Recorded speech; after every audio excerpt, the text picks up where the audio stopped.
बंदी छोड़ सतगुरु रामपाल जी परमेश्वर जी की जय हो।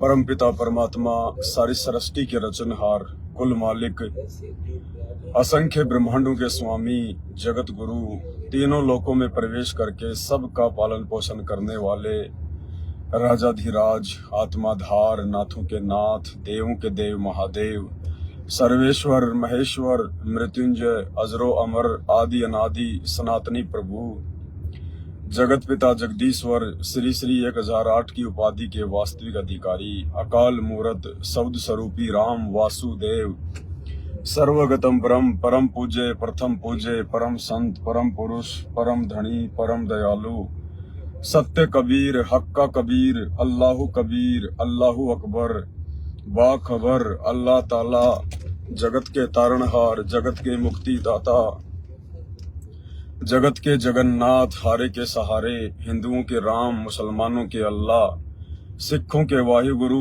ईसाइयों के मसीह दया के सागर दया निधि करुणा के सागर करुणा निधि स्वयंभू परिभू संकट मोचन कष्ट हरण मंगल करण दुख भंजन अविगत कबीर निर्विकार निर्विषम परमात्मा अलय अलेख सतगुरु आदि अनादि सतगुरु असली मर्यादा पुरुषोत्तम असली राम असली कृष्ण असली घनश्याम असली मुरारी राजाओं के राजा महाराजाओं के महाराजा शहंशाहों के शहंशाह सम्राटों के सम्राट भगवानों के भगवान अल्लाहों के अल्लाह प्रभुओं के प्रभु मसीहों के मसीह सच्चे वाहिगुरु बाबाओं के बाबा पीरों के पीर सेठों के सेठ जगत सेठ सावल सा सेठ सर्वगुण संपन्न अनंत कोटि कलाओं के स्वामी अनंत कोटि ब्रह्मांडों के नायक योगियों में महायोगी ध्यानियों में महाध्यानी सिद्धों में परम सिद्ध ज्ञानियों में तत्व ज्ञानी ब्रह्म ज्ञानी महाज्ञानी सर्वश्रेष्ठ ज्ञानी युवा कबीर समर्थ कबीर असंवाद अमित ओझा सच्चे रहनुमा करीम अल्लाह सुभान अल्लाह दुनिया के अंतिम पैगंबर 8 सितंबर 1951 से गांव धनाना जिला सोनीपत हरियाणा भारतवर्ष की पावन भूमि पे प्रकट रियल कल की भगवान ब्रह्मा विष्णु महेश के दादाजी काल और दुर्गा के पिताजी हम सभी आत्माओं के जनक हमारे पिता हमारे पति परमेश्वर अविनाशी कबीर संत शिरोमणि सतगुरु रामपाल जी परमेश्वर जी के चरण कमल में साध संगति से जुड़े हुए आप और हम सभी सत्सेवक भाई बहनों का अनंत कोटि दंडवत प्रणाम। सत्साई भाई और बहनों, दया परमपिता परमेश्वर सतगुरु रामपाल जी भगवान की गुरुदेव भगवान की एक विशेष मेहर एक विशेष रजा आप और हम सभी भगत आत्माओं के ऊपर भाई और बहनों बिना ज्ञान को आधार बनाए और ज्ञान को आधार बनाकर अपनी आत्मा से अपनी आत्मा के पति पूर्ण परमात्मा सतगुरु रामपाल जी भगवान को ही सब कुछ माने बिना मन कर्म वचन से तन मन धन से दिलो जान से उनके प्रति समर्पित हुए बिना अपने घर में और घट में एकमात्र उन्हीं की तस्वीर उन्हीं की फोटो को समाये बिना हम लाख जन्म भी इस ज्योति निरंजन के काल लोक से पार नहीं हो सकते। ये परमात्मा का विधान है, ये परमात्मा का रूल है। इसीलिए परमात्मा हमें रह रहकर इतना ज्ञान देते हैं, अपनी पहचान करवाते हैं, अपनी परख करवाते हैं कि किसी भी तरह से मेरे बच्चे मुझे पहचान जाएं। आज से पहले परमात्मा आए, 650 साल पहले आए, द्वापर में आए। परमात्मा ने बहुत सारे भगत भाई बहनों को निमित्त बनाकर लीलाएं की, उनको सतलोक लेकर गए। जितने भी महापुरुषों को परमात्मा सतलोक लेकर गए, चाहे द्वापर युग में सुपत सुदर्शन जी ही क्यों ना हो और कलयुग में प्रथम पीढ़ी के समय परमात्मा के मुंह बोले गुरुदेव पंडित रामानंद जी, उनको परमात्मा सतलोक लेकर गए, उनको सतलोक दिखाया। क्योंकि पंडित रामानंद जी को विश्वास नहीं हो रहा था कि भगवान भी इंसान रूप में धरती पर आ सकता है, भगवान भी आम व्यक्ति की तरह इस प्रकार से एक सादा जीवन जी सकता है। उनको विश्वास नहीं था। उनको परमात्मा सतलोक लेकर गए और सतलोक में उन्होंने देखा कि बालक रूप में जो मुझे नीचे मिला था, जो मुझे नीचे से ऊपर लेकर आया है, यही पूर्ण परमात्मा है, यही भगवान है। इसने अपने दो रूप बना रखे हैं। एक रूप में ये सतलोक में बैठा है तो दूसरे रूप में धरती पर लीला कर रहा है बनारस के काशी में। उसके बाद आदरणीय गरीबदास जी महाराज जी ने अपनी वाणी में पंडित रामानंद जी और कबीर परमात्मा जी की उस वार्ता को जो है चित्रार्थ किया है और कहा है कि दहू ठोर है एक तू और भया एक से दो, कि हे परमात्मा दोनों जगह आप ही बैठे हो। आप कब दो से एक हो जाते हो आपकी लीला कोई नहीं जान सकता।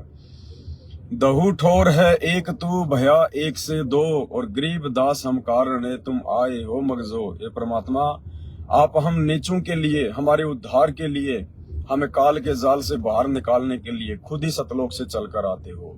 अर्थात पंडित रामानंद जी की इस भ्रमणा का परमात्मा ने निवारण किया, शंका का समाधान किया कि जब वो परमेश्वर धरती पर आता है तो वो स्वयं ही होता है। वो अपने किसी दास को नहीं भेजता है, किसी अन्य व्यक्ति को नहीं भेजता है। समर्थ का काम उसी को साजे और करे तो मूर्ख बाजे। परमात्मा का काम कोई दूसरा सृष्टि में नहीं कर सकता।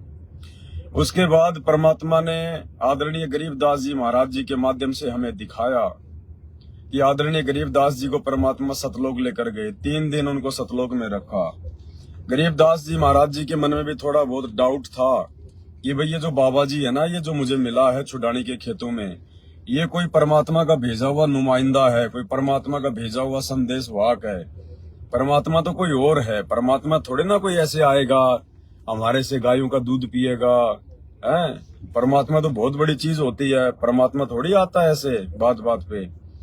तो गरीबदास जी के मन में यही धारणा थी, लेकिन सतलोक में जाने के बाद उनकी वो धारणा जड़ से समाप्त हो गई। गरीबदास जी ने वहां देखा कि जब वे सतलोक में गए तो सतलोक के सिंहासन पर परमात्मा बैठे हुए हैं, और नीचे से जो उनके साथ में जिंदा बाबा के रूप में जो गए थे, वो जिंदा बाबा जो नीचे से गया था वो पहले से सतलोक के सिंहासन पर बैठे हुए परमात्मा के ऊपर वो चवर करने लगा। तो गरीबदास जी को पक्का दृढ़ विश्वास हो गया कि जो नीचे से बाबा है ना, ये बाबा तो कोई नौकर है यहाँ का। असली भगवान तो ये है जो सामने बैठा हुआ है, जिस पर ये जिंदा बाबा चवर कर रहा है। गरीबदास जी इतना सोच ही रहे थे कि इतने में जो बाबा सिंहासन पर बैठा हुआ था, जिसको गरीबदास जी भगवान मान रहे थे, परमात्मा मान रहे थे, वो बाबा वहां से उठा और सतलोक के सिंहासन पर जो जिंदा महात्मा के रूप में नीचे से गरीबदास जी के साथ में आए थे, जिनको गरीबदास जी एक आम व्यक्ति मान रहे थे, आम संत मान रहे थे, वो नीचे से गया हुआ जिंदा बाबा वाला रूप सिंहासन पर बैठ गया। और जो पहले से सिंहासन पर बैठा हुआ था वो उनके ऊपर चवर करने लगा। अब गरीबदास जी तो चक्कर में पड़ गए कि भाई भगवान ये है या फिर भगवान वो है। इतने में ही जो चवर कर रहा था, जिसको गरीबदास जी भगवान समझ रहे थे, वो रूप वहां से चला और सिंहासन पर बैठे हुए जिंदा बाबा के अंदर समा गए, और वो एक ही रह गए, अकेले रह गए सतलोक के सिंहासन पर। कौन? जो गरीबदास जी को नीचे से लेकर गए थे। तो गरीबदास जी की शंका का समाधान हो गया। उनकी आंखें खुल गई कि भाई ये तो खुद ही परमात्मा है, ये तो खुद ही लीला करता है। ये कब नीचे चला जाए, कब ऊपर आ जाए, कब कौन सा रूप धारण कर ले, इनकी गति को कोई नहीं जान सकता। उसके बाद भाई और बहनों, उसी समय 650 साल पहले आदरणीय धर्मदास जी को भी परमात्मा लेकर गए। धर्मदास जी को परमात्मा ने बड़े संघर्षों से, बड़े प्रयासों से, बड़े बड़े यत्न करके उनको समझाना चाहा कि भाई मैं परमात्मा हूं, मैं भगवान हूं। लेकिन गरीबदास जी के दिल में ये बात उतर नहीं रही थी। उनको यकीन नहीं था कि नहीं, आप भगवान नहीं हो सकते, आप भगवान के दूत हो सकते हैं। भगवान तो कोई और ही चीज है, परमात्मा तो कोई और ही चीज है। अंत में परमात्मा धर्मदास जी को 3 दिन के लिए सतलोक लेकर जाते हैं, और सेम टू सेम वही कहानी, वही फिल्म धर्मदास जी के साथ में चलती है, घटित होती है। और धर्मदास जी की भी आंखें खुल जाती हैं। ओ तेरी की, परमात्मा तो ये है भाई, ओ हो, ये खुद ही भगवान। धर्मदास जी शर्मिंदा हो जाते हैं, शर्मिंदा कि अब मैं क्या इनके सामने जवाब दूं, मैं कैसे अपनी गर्दन ऊंची करके बात करूं। मैंने इनके साथ नीचे कितना वाद विवाद किया, मैंने इनको आम व्यक्ति समझा, आम प्राणी समझा, कितना मैंने भगवान को दुखी किया, नाराज किया, ये तो खुद ही समर्थ हैं, सारी सृष्टि के रचनहार हैं, ये तो लीला कर रहे थे नीचे एक जिंदा महात्मा के रूप में, एक संत के रूप में, ये तो खुद ही परवरदिगार हैं और उनकी आंखें खुली उनकी।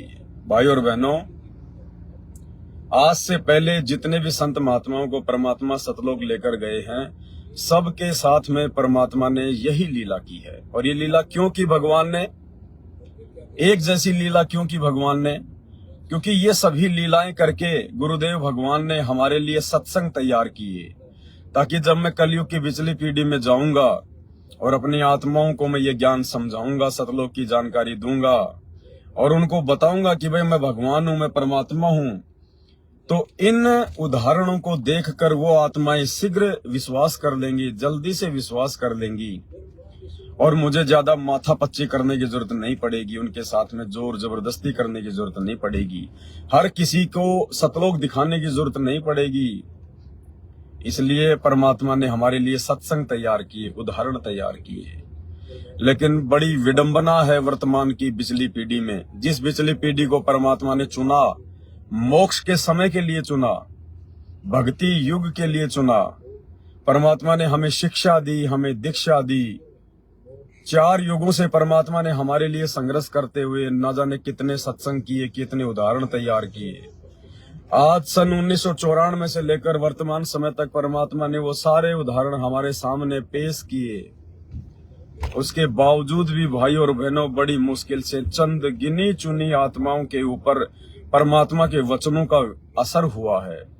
गिनी चुनी आत्माओं को आज संत रामपाल जी के लाखों की संख्या में भगत होंगे, करोड़ों की संख्या में होंगे, लेकिन गिनी चुनी आत्माओं को उनके ऊपर विश्वास हो पाया है कि वास्तव में सतगुरु रामपाल जी ही परमात्मा है, ये स्वयं कबीर भगवान है। इनके अलावा ना यहाँ ना वहां, ना इधर ना उधर, ना नीचे ना ऊपर, ना दाएं ना बाएं, कहीं कोई भगवान नहीं है, कहीं कोई परमात्मा नहीं है। ये स्वयं ही अपने अनंत रूप बनाकर कहीं भी बैठ सकते हैं, कहीं भी अपनी लीला कर सकते हैं, कहीं भी आ जा सकते हैं। और इस प्रकार से इन सब बातों को अपने दिलो दिमाग में बैठाकर केवल चंद आत्माएं, जिनको सत्सेवक कहते हैं, जो साध संगत से जुड़ी हुई है, वही आत्माएं ज्ञान को आधार बनाकर अपने गुरुदेव भगवान पर पूर्ण विश्वास करके और अपने घर में और अपने घट साहिब में